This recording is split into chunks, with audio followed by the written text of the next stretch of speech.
Think magical safaris are out of reach? Think again. With VisitTanzania4less.com, the heart of Africa is just a click away. Imagine waking up to the golden sunrise over the Serengeti, the land sprawling beyond the horizon, teeming with wildlife. Imagine yourself dining beside a lake, watching hippos play, or spotting the elusive tree-climbing lions lounging on ancient branches. This isn't just a daydream, it's your next vacation. Tanzania, the home of the iconic Mount Kilimanjaro and the breathtaking Great Wildebeest Migration, offers more than just a trip. It offers an adventure, an escape into the wild. And guess what? It's all surprisingly affordable. Dive into the rich Maasai culture, witness majestic elephants, and experience the magic of Zanzibar's pristine beaches. All these, tailored just for you without breaking the bank. So what are you waiting for? Head over to VisitTanzania4less.com and let us help you craft your dream African adventure. Affordable? Absolutely. Unforgettable? Guaranteed. The wait is over. The all-new Umoja Radio Network, home to over 40 black-owned radio stations and podcasts, is here for you. Connect to the world's fastest-growing collection of unapologetically black and proud media, from podcasts to independent black-owned radio stations, and access to the important news and music you need. Umoja Radio is from our culture, by our culture, for our culture. The all-new Umoja Radio is available right now on Google Play and the Apple Store. Join the movement. Be empowered.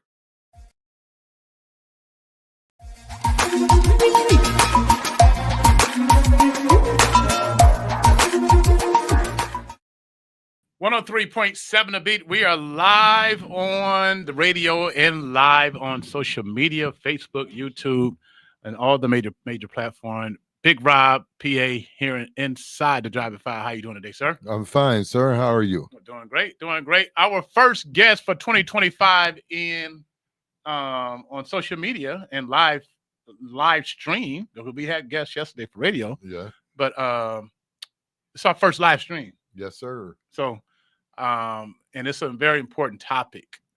You've been hearing about casino project in Muskegon for a very long time. Very long time. 13, 14 years, 15, probably longer than that, been talking about a project in Muskegon. And we're here we call him the chief. They call him Ogema, from the Little River Band of Ottawa Indians in Manistee and Muskegon. We're joined by the head man himself, Larry Romanelli. Larry, welcome to the show. How are you doing today? I'm doing good. How are you two doing? You look good, guys. Oh, thank you. Looking good. Yeah. Yes. So, Larry, man, it's been a long time. You guys have been working on this project for the casino for a long time for Muskegon. Yes. A news story broke a couple of days ago saying that this project is pretty much dead. Yes, it's right there. I don't know if we can still go forward or not. It's reached a very critical point. And what's happened, I don't know if you want me to just start talking, but sure. What happened was, I believe it was in 2022, we presented a packet to the governor. We had done all the work we needed to do through the Department of Interior. We presented the packet to the governor. At that time, she said she wasn't ready to give a decision on our project until she knew what was going on with the Grand River Band's efforts in getting federal recognition. So she refused to give an okay to our project to go ahead. The governor's support is needed. It was needed back then 2 years ago. The two one has nothing to do with the other. We've been working on this for 14 years now. But 2 years ago, we gave her the packet, and because of Grand River Band, she said she wanted to hold off until she saw what was going on with the Grand River Band out of Grand Rapids. One has nothing to do with the other. The only thing that we're connected in is that we're all Grand River Band Indians. There were 19 chiefs of the Grand River Band tribe.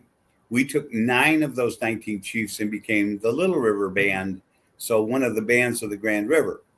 Kind of hard to understand in some ways, but so we all share the same historic homelands. That's the only connection we have.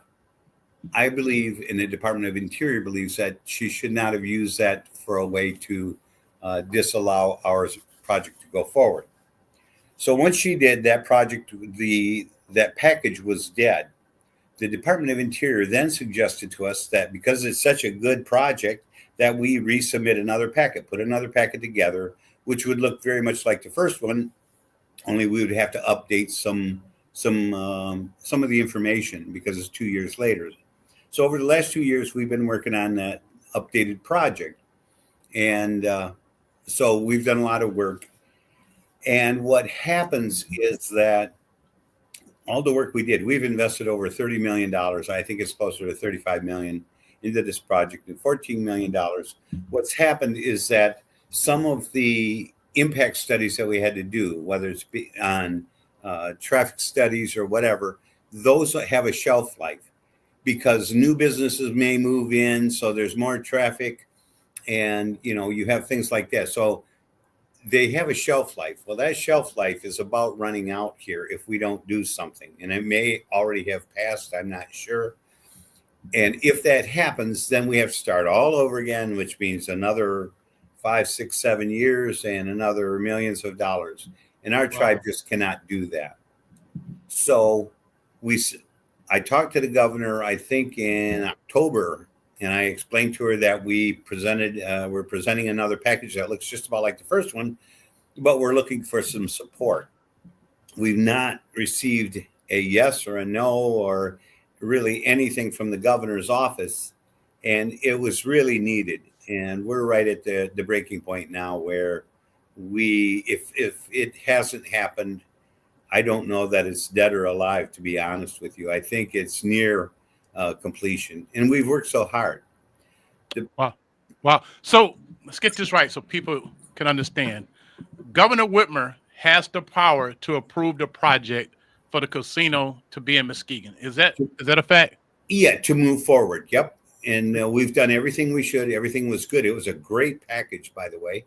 And yeah, but we need the governor's concurrence on this, and we just haven't had it after all these years. And it's a little frustrating because we promise, 1,500 jobs at a minimum, more like 4,000 jobs in the area. Wow. And we know how important those are. We know that it could create economic development. And from where you're sitting at probably right now, it's a matter of a couple miles to where we're at. So the affecting community and economic development is there. We also know that the project brings money to the state and local government. We're talking about a couple $1 million to the local government and probably $10 million to the state government. And we're not asking for $1 from the taxpayers on this project. And it gets frustrating because every day you read something where the state of Michigan has approved a company coming in and they create 65 jobs or 47 jobs or 150 jobs. We're talking about 1,500 at a minimum here for West Michigan. And somehow it feels like West Michigan kind of doesn't always get in on what the rest of Michigan gets.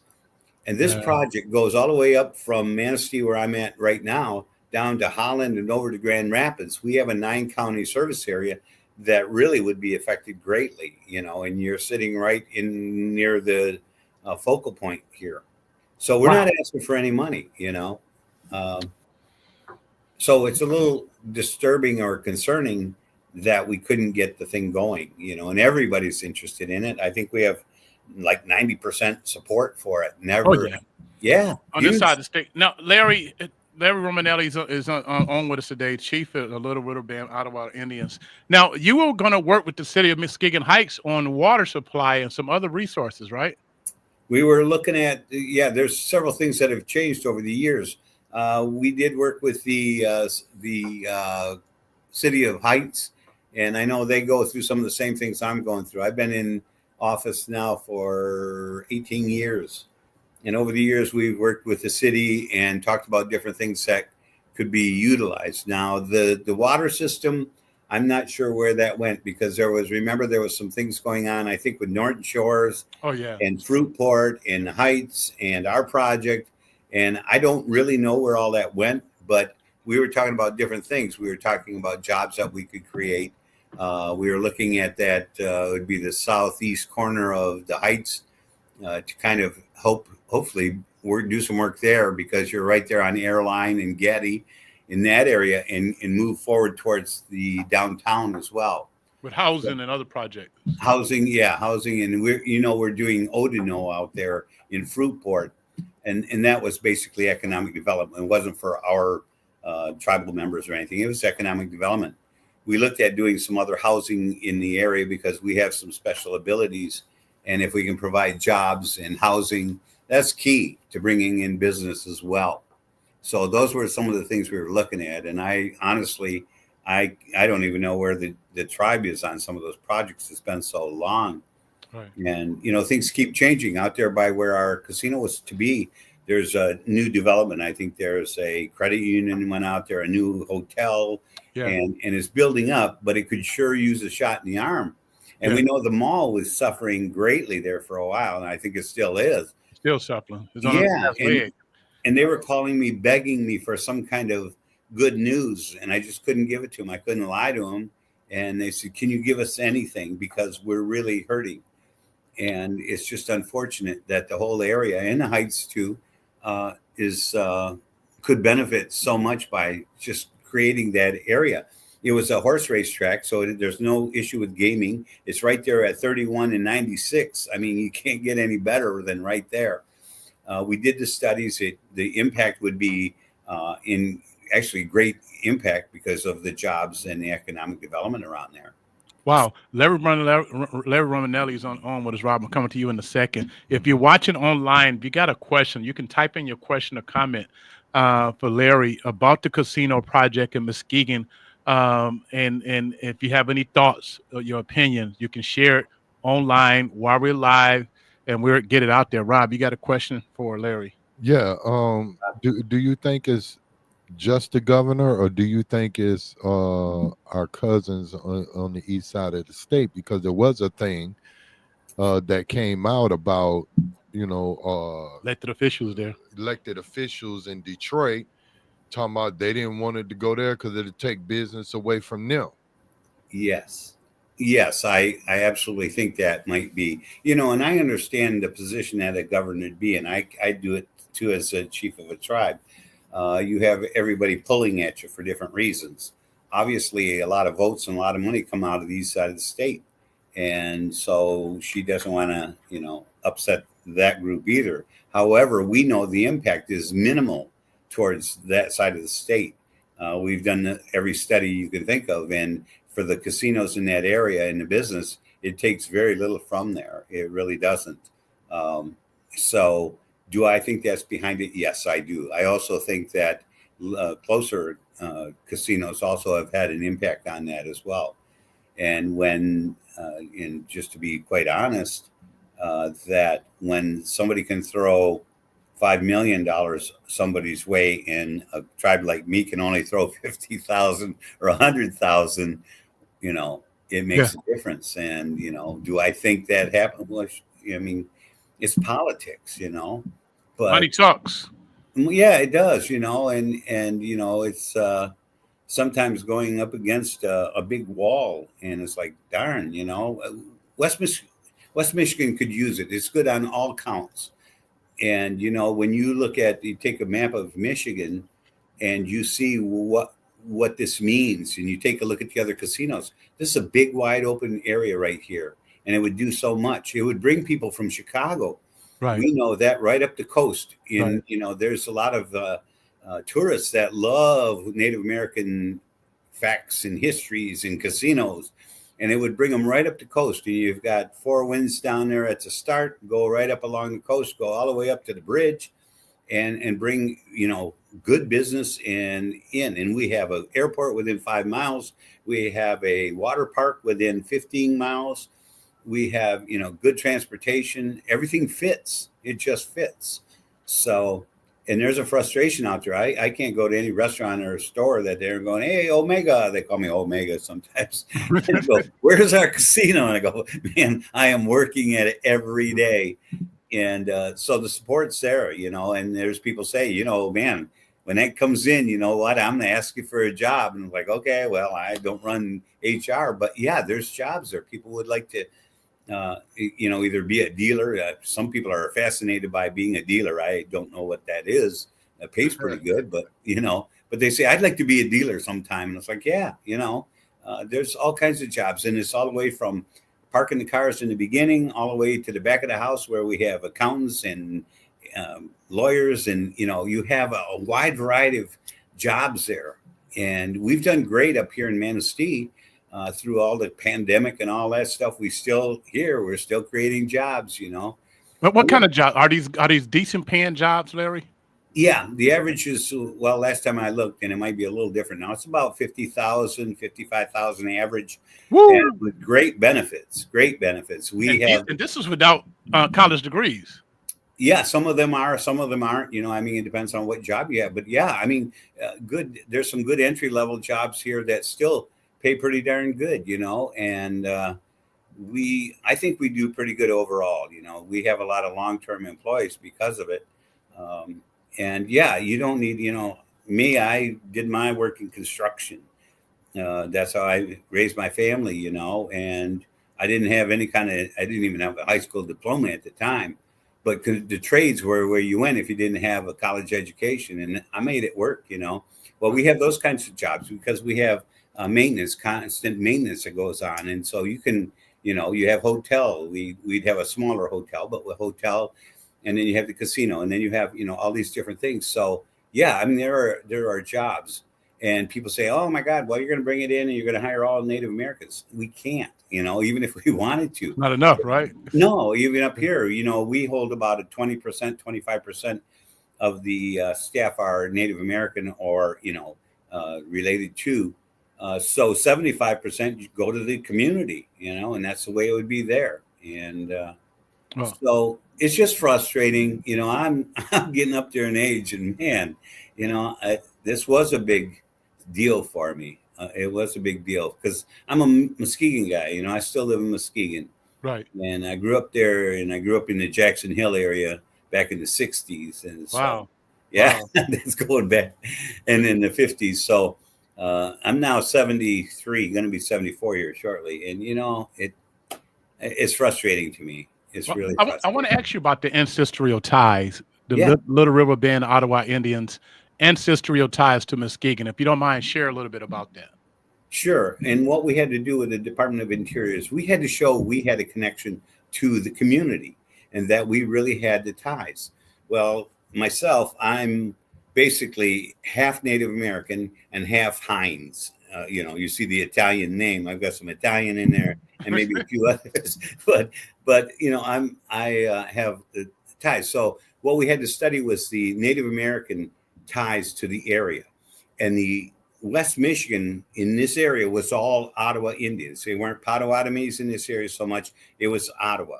So we had to show that. Luckily for my tribe and for myself, I had to do some research, and I found out that my great-great-grandfather was one of the signers to the 1855 treaty. Wow. Great. So then we went back and we found out that the 1836 treaty, 1837 treaty, my great-great-great-grandfather was a signer to that treaty. So they said, oh my God, do you have connections? Yeah, lived here all my life. All my family lived here. So we had to make that connection. And I thought it was pretty cool to, do that research. And wow, that's amazing. So these treaties would be that you guys would be in this land, and then America would come in and push you out even further and sign a treaty. Say, okay, you can stay in North Muskegon now. We're pushing you out of Jackson Hill. And then they'll come back and violate that treaty.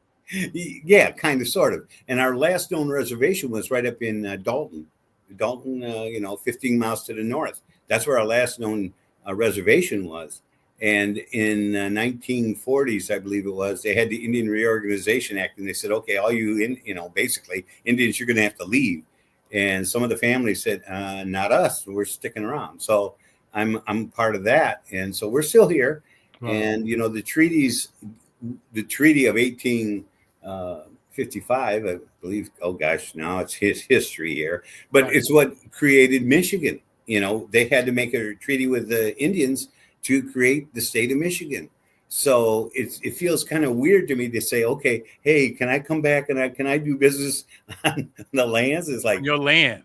yeah, I mean, that's kind of a bizarre thing. And I don't like to get all cranky about it, but, it just feels funny that I have to come back and beg the state, which we helped create, to say, hey, I want to offer some jobs to the, and I'm not asking for any money, but can we offer some jobs and create a business here? And they go, well, let's think about it.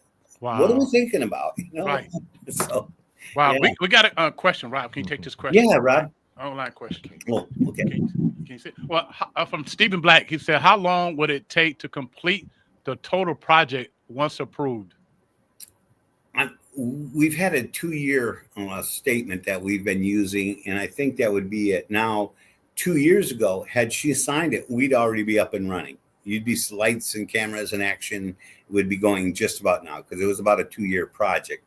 We had some things in place now. We had, people that were ready to do the work in the underground and all that. We'd have to put that back in place. I'm still saying about a 2-year time. Really? So if she, if this is still viable, and again, that's the question, and she were to give a yes here and we could follow through, I'd say about 2 years is probably reasonable. And, it might take a little more because we have to, regroup everything again. But that's about the time frame. Sure. Wow. It's so. What do you think people should be doing? Should they call the governor's office? Should they call their local elected officials? How should people sound off? How should people in Muskegon and West Michigan sound off on this?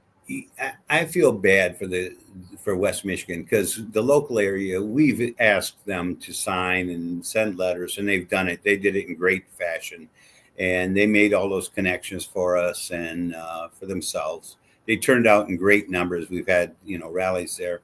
I think we're kind of past that. I mean, if they were to call the governor, wouldn't hurt a bit, or the local officials. And we've had bipartisan support for this. We've had local Dems and local Republicans that said, yeah, this thing survived. It started out with the Obama administration approved it nationally, and then the Trump administration, and then the Biden administration. And now we get the second Trump administration. And from all indications, all of them, the three have already supported it. And this next one coming in said, they're kind of, and that's what kind of brought this to light, is because some of the people coming in said, hey, we understand you have a project that, is kind of promising with jobs and economic development and money. And I said, yeah, hits all three of the marks.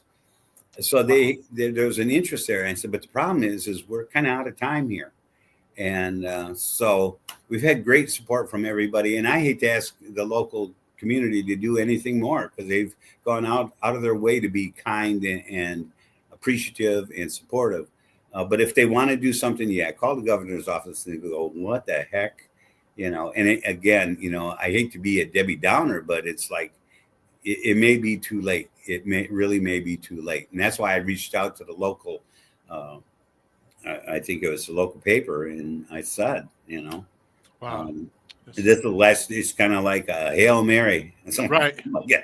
Can it happen? If it can, I'm going to use everything I can to make it happen because, man, I've invested a lot of time in this. Not only me, but a lot of people, And the jobs wouldn't take 2 years to start.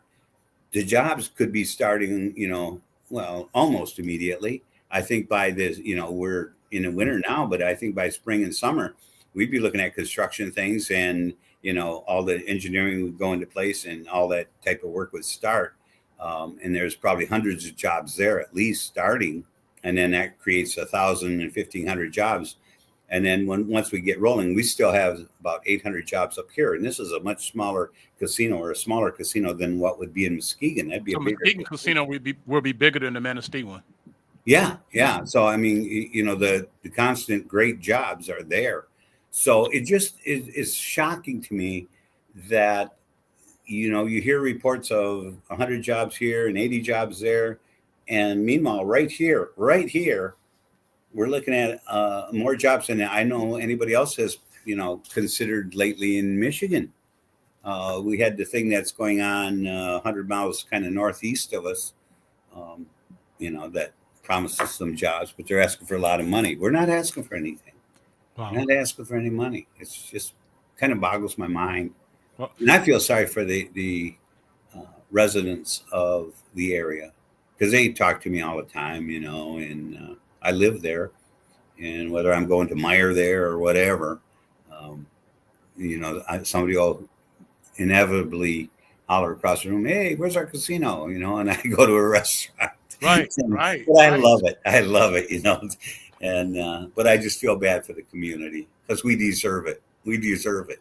Exactly. And that's a lot of space. We were there. We were there Yeah. when you guys, bought the Great Lakes, the racing track, and made the announcement. Rest in peace to Robert Mambardo. Yeah, Yeah, yeah. who He passed away at like 48 or something. Nice yeah, guy. He was a yeah, nice guy. Yeah, I good miss guy him. who was there by your side and Absolutely. been watching this journey. And this is your ancestry of ties. And I just hate to see that Muskegon get caught up in politics from the east side of the state. And what's crazy, Larry, for Detroit to get those casinos, there was a statewide election. Yes. We voted to support the casinos in Detroit. Yes. Yes. We voted. I know. And now it's time for them to support us. Right. They get together and write a letter to the governor to oppose us. It just doesn't seem fair. Isn't that a kick in their rear end? Yeah. And the same thing with Gun Lake. We supported them. They were having one hell of a time. And Little River wrote letters of support to say, hey, you know what? We're all Native Americans and we aren't going to fight that. They deserve it. It's economic development. So we supported them with more than one resolution of support. And then they turn around and they're kind of go against us too. I'm like, is this how this works? Oh, wow. Wow. And same thing with the East Side. Yeah, I remember the state referendum, and I supported it. Right. So majority of the other casinos are against what you're trying to do. No, a majority of the casinos are not against us. Okay. There are 12 Native American casinos in Michigan, and I think 3 of them are giving opposition. And even some of the local ones that are closest to us are not opposing us. And we realize that, business brings business. And if you get one restaurant and, you say, I just want one restaurant in Michigan or Muskegon, it brings more, it just brings more. And the same thing, people reference Las Vegas, oh, you shouldn't have a casino on every corner. Well, tell Las Vegas that, Exactly. It doesn't work. Well, Rob, anything before we go? No, I think you covered everything, and I think Larry did a great job at explaining everything. And the only question I had was about, the east side of the state not supporting it, and I really don't see the problem. There's enough mileage in between these casinos, in between the casinos, Yes, that everybody can eat decent. Yeah. They may not be, filthy private jet rich, but everybody could eat, Right. and have some decent wages around here, and over time that ain't gonna do nothing but get better and bigger anyway, So I don't see the problem. The closest casino to us is Gun Lake and Little Gun- River. Gun Lake and Little Lake. River, where he's at. Yeah. Right. Lake, yeah. And that's how many miles away? Ooh, I don't know. It's been a You, while. you understand what I'm Yeah. saying? Yeah.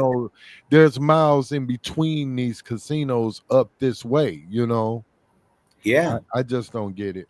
No, I don't either. And when you have businesses growing in Michigan, it helps all of Michigan. Yes. And that's it. My granddaughter just went to the Lions game last week over in Detroit, and we, you interact. You have that corridor, and we should be helping each other. And I Right. just don't get it, and maybe I'm not built to be a politician because I don't get it. I didn't want to be a politician anyway. So Right. Well, Yeah. I hope that she have a change of heart and do what's right. Yeah. This is your guys' ancestral land. Yeah. Let's make it right. And I know you have a huge family here on the Little River Band Ottawa Indians. Now, Yeah. the grand Little River Band Ottawa Indians that some of you guys were a part of, are they fighting against you in this project? Because I know their hopes were died when the federal recognition was denied. Yeah, and that's the problem is we haven't fought against them. I think somebody's been giving misinformation, and it appears to be some of it coming out of Grand River tribe, and I'm not sure why that would be. Like I say, we haven't fought them, and I think there's been some miscommunication to the governor, not trying to give her an out, but I think some of that misinformation is there, and so, but we really are connected. Some of Grand River, their family members belong to Little River. They joined up with our 9 chiefs, and some of our family members still belong to Grand River. We're not fighting with them. And there's room for everybody. And that's what I just don't get. And not only both tribes will suffer, the ones trying to get to federally recognized in our tribe, but West Michigan, everybody's a loser by this, not to keep going, but if we start construction jobs and Grand River Band is in Grand Rapids, that's a 25-30 minute trip. If they have people that can do construction or whatever the hell it is, right, they could get jobs too out of this deal. So right, I mean, the whole area would start to get some jobs. And I don't want to make any false promises, but the fact is that it opens a lot of doors. And so I'm just not getting it. Just not getting it. Well, thank you for being available today to talk to us about this matter. Very important matter. We talk about bringing Muskegon forward. Right. Yeah. I know there was an article that came out about 10 projects in Muskegon, and this project wasn't there because of the uncertainty of it. This could be the #1 project in Muskegon. It could. Yeah. It could, and West Michigan. Yeah, exactly. It shows up on the national radar actually too. And so I don't get it, but I really appreciate you giving me the time as well. It's always nice talking to you. Always. I don't see you much because we're all busy, Yes. Yes, we're getting old, man. We're getting older. I'm getting a heck of a lot older than you guys. So. Right. Well, you're looking good, though, Larry. You're looking good, and thank you for always being reachable. And looking forward to having you back on the show again. And hopefully, we hoping that in the next 30 days we can get a breakthrough. Yeah, and it probably, if it doesn't happen in 30 days, we're really down the river. But I'm going to be doing everything I can, to keep it rolling. So. You'll be hearing about it, and if not, I'll keep you posted. I'll come over and drop by with some donuts and coffee, maybe. So, okay. Thank you. Don't hold me to it, but okay. Take care. Right. Bye, guys. All right. Bye. All right, Muskegon. That was Larry Romanelli, Ogema from Little River Band, Ottawa Indians, talking about the casino project here in Muskegon. I think if you are supporting this project, you need to make a phone call to the governor's office. You need to call our state rep, and I know our state reps and our senators support this project. Oh yeah, because we'll talk to them. Yes, the data is there of how it impacts the community financially. Yes, it would be a huge shot in the arm to this community, big time. And I'm going to say this to our Democrats, and I know we got some diehard Democrats in Muskegon. Right, it's time that you challenge your leadership within your party. And that leadership definitely in the party for the state of Michigan is Governor Whitmer. Yep. We call her Big Gretch. We like her. She's done a great job with the state overall. She's done a great job when it came to relieving Muskegon Heights of that debt. We're grateful for that. But she owed us one more thing to do for her legacy, is to put a rubber stamp this project that will bring 1,500, 2,000, up to 4,000 jobs. It's going to be beneficial for everybody, not just Native American, not just Black, not just whites, but everybody's going to be at the table, be able to eat. Yep. She owed it as part of her legacy. So if you're a Democrat and you got the ear of the governor, rather than, I know we can have our conversations where we say, thank you, Governor, we appreciate you, we're glad to talk to you, but in the same conversation, challenge her. Yes. Because we have to do that with our friends, right? We have to. When I interview, challenge me a lot. When I interview President Biden, the president of the United States, there were questions that they wanted me to ask, but there were questions I wanted to ask him. Yes. And he got the message indirectly, and I didn't even have to ask him. And he just started talking about Africa. I'm like, but these conversations got to happen, man. Yeah. And I know sometimes within our party, we're scared to challenge the people within the party thinking that you're being disrespectful. No, they owe you. Yes. Governor Whitman owed Muskegon, West Michigan. Y'all are the one that got her elected. Y'all went out there and told the line and got her elected, put her in office. Yeah. 2 times. 2 times. Yeah. Call in on your investment. Your vote is your investment. Yep. Get something out of this. Definitely. It's your babies everybody don't want to go to college. Everybody college is not for everybody. No. But maybe they're good with their hands. They can be a dealer. Yeah. Maybe they're good at cleaning. Maybe they're good at greeting. Maybe they're good at entertainment. Yeah. Maybe they're good at parking cars. You can get $100, $200, $300 tip night. Yeah. These are your babies that we're talking about with jobs. Maybe they're good in security. Maybe they're good in cooking. There's so many jobs that are out there that you don't have to go to college for, Rob. Yes. That we're left off the table because of politics. Yep. And all I'm saying to our leadership in Muskegon who are at the table in the Democratic Party, because if you ask the Republicans to do it, they're going to say, "Oh, it's our politics." We need the Democrats to challenge Governor Whitmer. That's what we need. Yes. That's what's going to make a change. Definitely. Our county commissioners, our mayors need to get on the phone together, get a rally together, need to call her up, say, "What about us? What about us?" All right. That's all I'm saying. Yes, sir. Thank you for watching. Thank you for watching online. Going back to my music here on 103.7 The Beat.